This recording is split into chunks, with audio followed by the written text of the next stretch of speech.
Hey guys, so welcome to the JB's Nature Walk. Today guys, I'm going to show you some Mississippi kite images that I've gotten in Maryland. So I just got these images recently. Um, I learned this from a birder I just met on Instagram, and she told me it's like there's a Mississippi kite pair, nesting pair in Rockville, Maryland, right at some elementary school. I'm like, really, really, really? It's like, whoa, I gotta check that out. So I drove all the way from Baltimore to Rockville, and I've gotten some images. So I'm going to share with you guys what I got, and let's talk about the Mississippi kite. So the Mississippi kite is a southern species. You don't typically see Mississippi kites in Maryland. You can usually see Mississippi kites in the southeastern portion of the United States, and some of the southwest portion as well. But because of global warming, the Earth increasing in temperature-wise, some southern bird species are moving upward.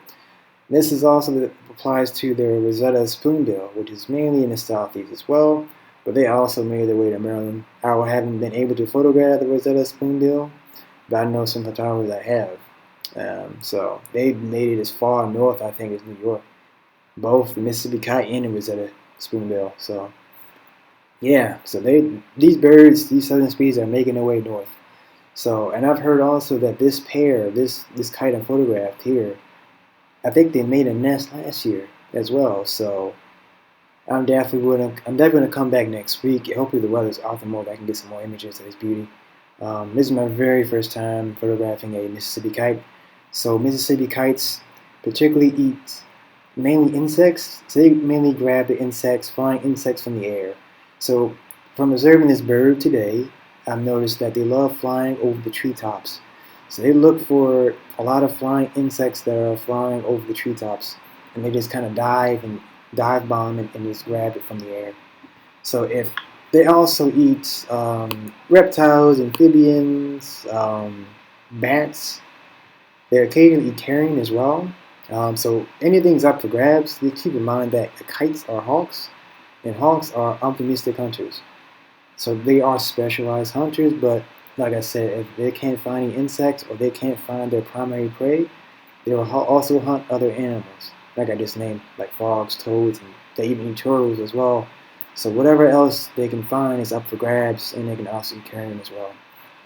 So, yep, I think I kind of spoke about that in the osprey animal totem video. Ospreys also hunt other animals as well. So the same thing for the kite. So the Mississippi kite is a slate gray color. As you can tell, it's an overcast day, so the lighting is not the best. I was struggling with the lighting with these pictures. I had a hard time, but I have a feel that I got a few decent ones in here in this video. So I'm glad I came and I got some good images. I'm gonna speak to you guys on what I did there. So before I went there, I was like, man, I'm going right back to school, right back to the elementary basics. I didn't think I was going to summer school. But geez, I'm glad I did because I got these images. Beautiful, right? Beautiful Mississippi kite. These guys are really,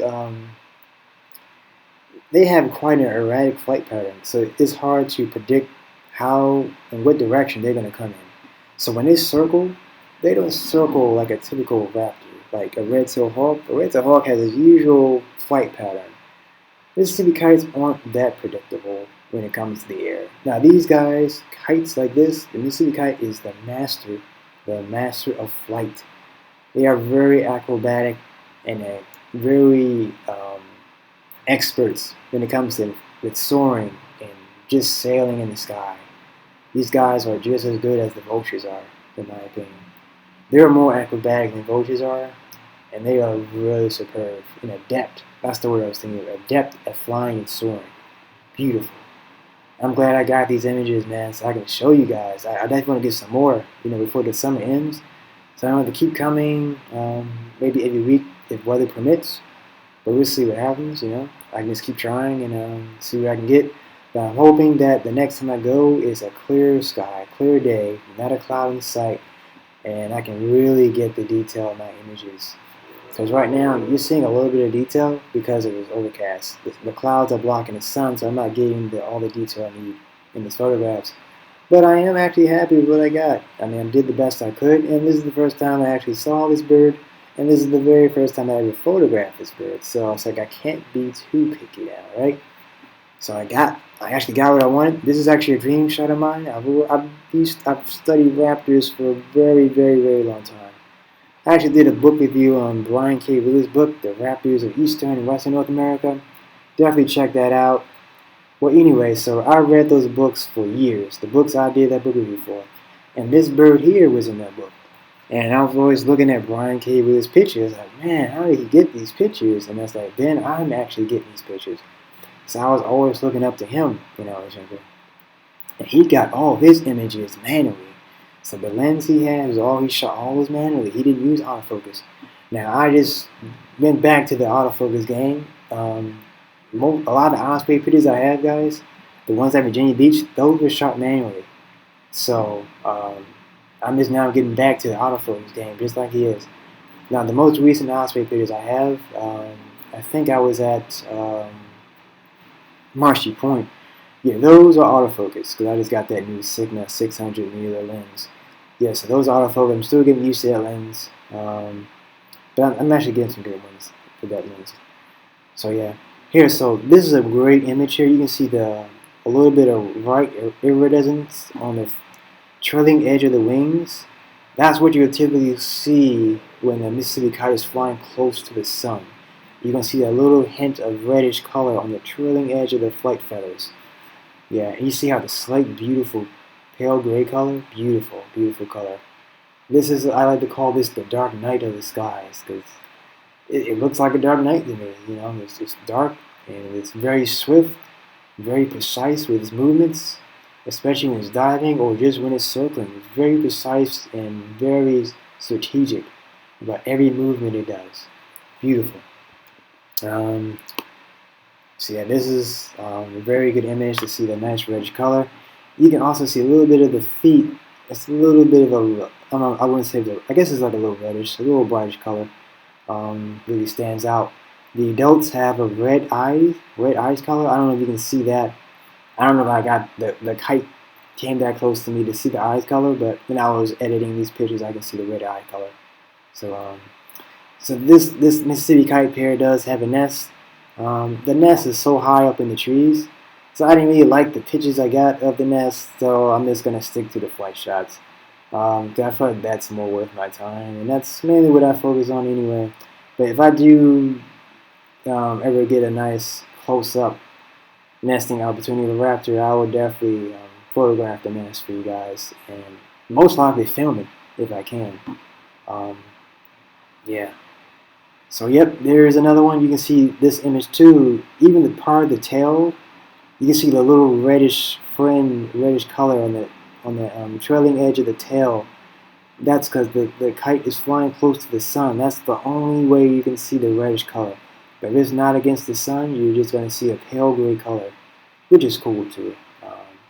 Whenever I think about the color gray, I think about a very serious type of energy, very serious, very neutral, and very mature. It's a very mature color.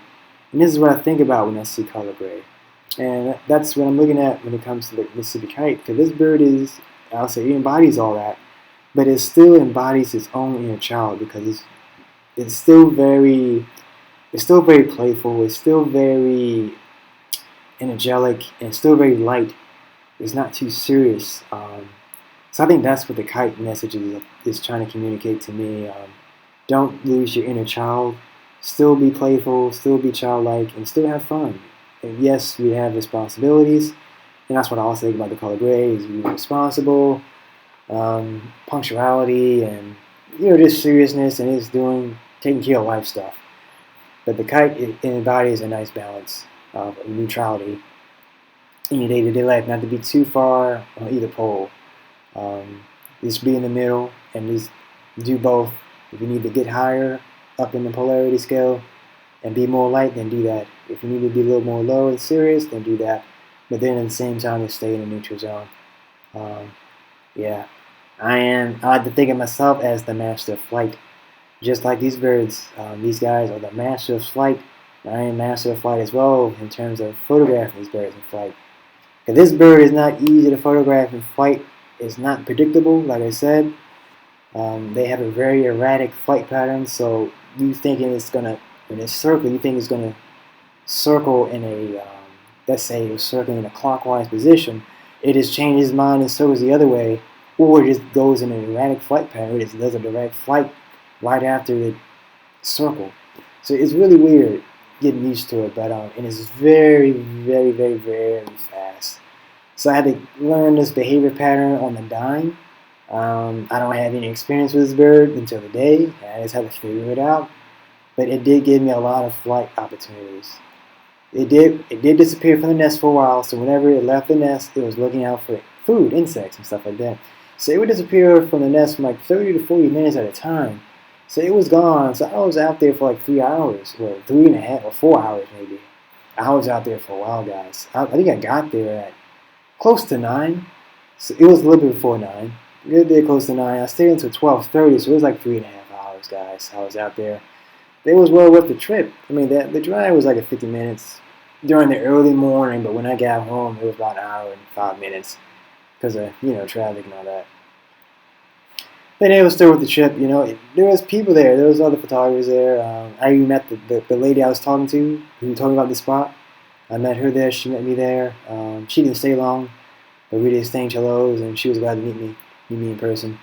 There's that. I hope to see her again. I thank her for showing me and telling me where she got those Mississippi Kite pictures. I thought she was somewhere else, but she said she was in Maryland. I'm like, really? So tell me where it is. She said elementary school. I'm like, really? In Rockville? Like, sure, okay, I'll go there. So yeah, man, I'm definitely gonna go back. I think it's interesting that this kite pair decided to nest near elementary school. Like, there's a lot of kids there, and well, I guess not because of this pandemic. The school has been a little different, so I don't think. I guess the schools are closed right now, technically speaking. But during the pandemic, I don't think kids were in school, so the kite had an opportunity to. Since it came last year, I believe, so it had time to build its nest without being interrupted by people. So I think that's why it picked the nest because around that time people were inside. So I guess I can see why it did nest near elementary school. Which is cool though, because I guess kids who are going to go back or whenever the school is going to open, they get to see the Mississippi Kite pair. There's one chick in the nest. It's a good sized chick. I saw a little head popping out. I saw the parents feeding it insects and stuff like that. It's really cool. And these kites dive bomb. They was diving so fast. Like I couldn't get the pictures in focus. So unfortunately I wasn't able to get any dive bombing pictures. They was diving from above to the nest to deliver his insects prey to the chicks. To the chick. So yeah. It was cool, man. Even though I was just there for 3.5 hours, I learned a lot about the bird. It's always been a dream of mine to just see it in person. I read about it in books years and years and years, and I always thought this bird was so majestic and so elegant in the air and so graceful and buoyant. These guys are all the masters of flight, and I guess seeing this bird is a reflection because I always thought of me as the master of flight. I always had dreams about flying, and I always was good at photographing birds, specifically raptors in flight. So I always thought of myself as the master of flight. So what you love is basically a reflection of you, and that's basically what the kite is telling you, or at least that's what it's telling me. If you see yourself as that, then that's what you're going to reflect back. That's what you're going to project out to the universe.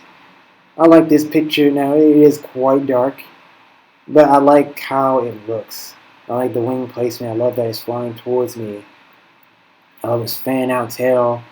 Really beautiful. But it is a dark picture, but like I said, I can't be picky. I'm glad I was able to put all these images together into a video to show you guys. It's really cool. Beautiful.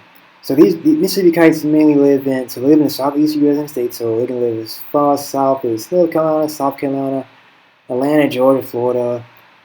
So I say from the bottom part, well, I guess now you can see them in Maryland too, in New York. So, but traditionally they're from South Carolina, North Carolina, all the way southeast, all the way to like Texas and Oklahoma. That's how far their range is, and they migrate. Some are in Central America, they migrate Central America and South America. So they got a very impressive range. So they live in forest habitat, lowland forest habitat. It can be like water nearby, like swamps and stuff like that. The swamps are good habitat for these guys. And they have forests. They live in forests, right? So at the edge of the forest is open habitat. So they can be like swamps, they can be open field habitat, like farmland, fields. This is whatever is open. There are also a lot of insects. They also live in urban areas too, in some areas. So you can sometimes see these kites living in urban developments. And there's a lot of bugs out there, so that's their main prey, insects. But specifically, flying insects. I'm sure they eat other insects that don't fly too. But their favorite ones are locusts, cicadas. There's a lot of cicada species, not just the ones we saw in Maryland and the other areas where cicadas are. There's a lot of other cicada species out there.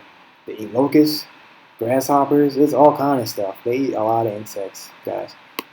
So yeah, this is another great image. You get to see the nice the reddish iridescence on the trailing edge of the wings here. The flight feathers. Those are actually flight feathers, guys. Just to let you know. Yeah, this is the victor of the skies. I didn't see any other birds of prey. I saw some black vultures. I did shoot some. Got some pictures of them. But I wanted the main focus of this video to be Mississippi kites, because I already did an American black vulture animal totem video for you guys, and the black vulture already got its spotlight already. So at some point I probably would edit them and I might put them in the video. I don't know, but I want this video to be about the Mississippi kite because this is my first time seeing it and first time photographing it. So this is a lifer for me. So yeah, it's a very good experience. That is how to add a ball, man. This is one of the best days of my life, guys. Able to see a species that used to be further south, but over the years it kind of moved its way up and it's been nesting in some northern areas, some northern states, and is making its place home. Some of these states, like mainly in the further southern states, they are year-round residents, meaning that it's not that cold, so they get to live there year-round. Now, unfortunately, in Maryland, it gets cold for now, right? Because we know the Earth is warming up, so that's probably going to change in a few years. It might be a year-round resident in a few years. So anything is possible. But I'm just saying for right now, this is a new resident, but it's not going to be a permanent resident just yet. Because it is still cold in wintertime up here. But in the future, that can change. I can honestly say that it is going to change. I can already see it. Typically, these kites nest in flocks, in colonies, but we only saw one pair. I just think they're straggling upwards. There's different nesting pairs straggling northward on their own time. So you're going to see kites in different parts of the state. So that's the behavior pattern we're mainly going to see. I definitely hope to come back next year as well. I want to come back again if I can every week, at least until I get enough good pictures that I'm gonna leave them alone. But I'm definitely gonna come back and get some more next week if the weather's optimal and go from there. See what I can get. But yeah, I've always wanted to get these pictures, guys. This picture clearly illustrates a nice reddish iridescence on the wings, man. Beautiful. Look at the reddish color. I love it. Root chakra work. And it's right on the trailing edge of the wings. It's telling you about root chakra stuff. Always think of that color. Always, if you see red, think about root chakra. Think about Mars. Think about taking action on projects. Taking action on your thoughts. And that's really what this means right here. If you see that on the wings like that, it means taking action on your thoughts. Not just thinking about it, but actually doing something about it. And that's basically what I'm getting from the kite.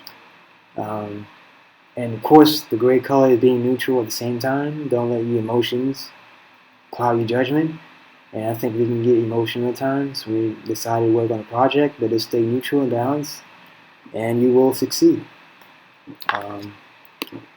Here's another one of my favorites. Beautiful image. Like I said, I did my best, guys. I know some of these might be a little bit noisy and all that. But I did the best I could with the lighting. But I still love the images regardless. It might not be my best work, but I think I did a good job in terms of, because I know I told you guys I don't like overcast days. I do not.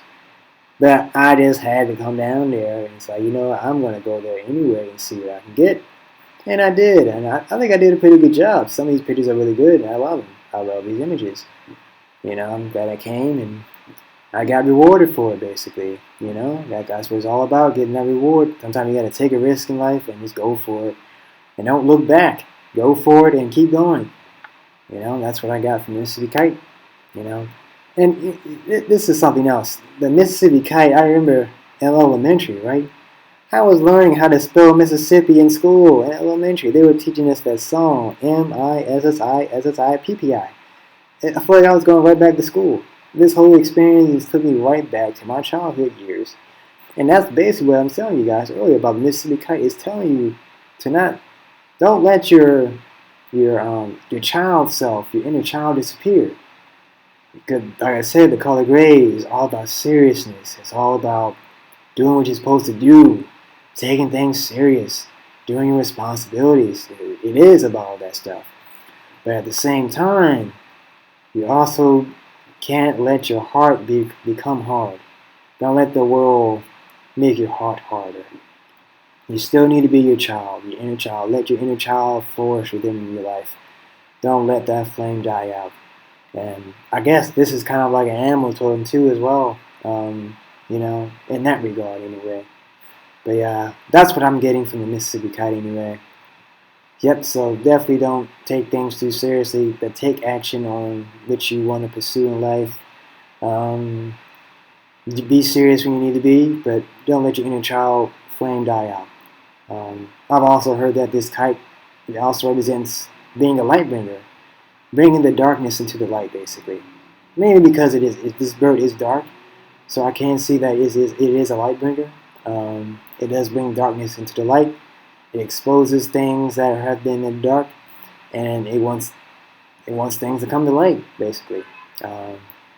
Because things can only be in the dark for so long. Think about it in the forest. Every inch of that forest, yes, is in darkness, but the sun rises and it touches every leaf in that forest floor. So every plant and every leaf in the forest floor is getting some light. Same thing with the Mississippi Kite. So bringing that darkness into the light. That's what I've got from Mississippi Kite as well. Now, yeah, this is the last image, guys. One of my favorites, and hope you guys enjoyed this video I put together. This is a very, very special video for me, guys. This brings me back to my childhood. So this Mississippi Kite was telling me to reconnect with my childhood, basically. Just get back into that, because that's what I need to do. That's what I've been thinking about the whole time. I had to go to the elementary to actually figure that out for myself. Get back into my childhood. Get back to my inner child. And just have fun. And just do what I need to do. And just recently I got me a new car, and guess what the color is? It's a gray car. So yeah, I've gotten double whammy with this gray car. So I definitely need to get back to my inner child and just have fun. Alright guys, hope you guys enjoyed watching my Mississippi Kite and Maryland video. Like, comment, share, subscribe guys. Buy my books, buy my prints, links below the description. Also another thing guys, so next month, August 8th is my birthday. So definitely show some support. Donate to support me what I do. I have that in the links below the description. Donate as much as you would like. Buy my books, that supports me as well. Buy me my prints, that supports me as well. Just whatever you think you would like to do to support me on my birthday, definitely do that. I'll probably I'll mention that in my Instagram story that my birthday is August 8th if you're following me on Instagram, so you guys won't forget. Yep, so just support me in what I do, and that's it. So next week I definitely hope to come back to this elementary school to check on the Mississippi Kites and get some more pictures. Alright guys, so I will continue posting like once a month or twice. I just like this because I don't feel pressured and, just taking my time and enjoying life. But yeah, Probably once a month. Alright guys, I'll see you guys later. Alright, bye.